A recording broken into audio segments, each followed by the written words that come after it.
গোসল করার নিয়তে বউকে একটা আইসক্রিম খাইয়ে ভুলভাল বুঝিয়ে পুকুরের দিকে রওনা দিয়েছি। বললাম আমি গরমে আর টিকতে পারছি না, তাই হেঁটে হেঁটে পুকুরের ঘাটে পৌঁছালাম। ঘাটটা অনেক পুরাতন ঘাট, সম্পূর্ণ ভিজা, মানে অনেকেই এখান থেকে গোসল করে চলে গেছে। আমি ঘাটটা সম্পূর্ণ একবার দেখে নিলাম। দেখে পুকুরটা অনেক বড়, বিশাল, তাই পানিটা একটু ঠান্ডা বেশি হবে।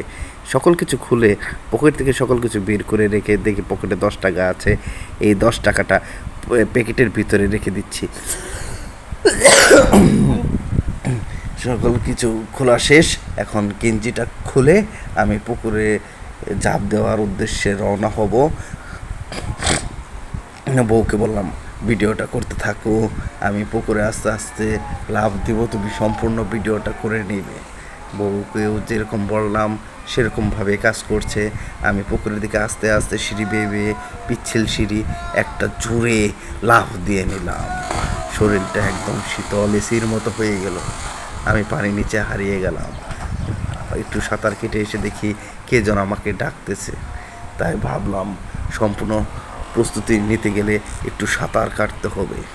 তাই বন্ধুদের উদ্দেশ্যে একটু সাঁতার কেটে ঘুরে আসি।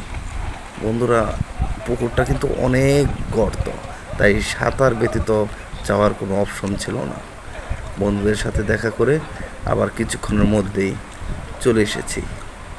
আমার গোসল কিন্তু প্রায় শেষ পর্যায়ে, তাই ভাবলাম যে এখন বাড়ির উদ্দেশ্যে রওনা দেব। যেহেতু বাড়িতে এই রোদের ভিতরে আবার শুকনো কাপড়ে গেলে গরমটা বেশিই লাগবে, সেহেতু গেঞ্জিটা কয়েকটা ডুব দিয়ে ভিজিয়ে নিলাম। ভালো করে ভিজিয়ে নিলাম যাতে শরীরে পানিটা থাকে, গরমটা কম লাগে। কিন্তু কাপড়টা আমার সকল কিছুর সাথে এমনভাবে লেগে যাচ্ছে, ছাড়ানো খুব কষ্টকর। তারপরেও আস্তে আস্তে চলে আসলাম। এখন বাসায় যাব।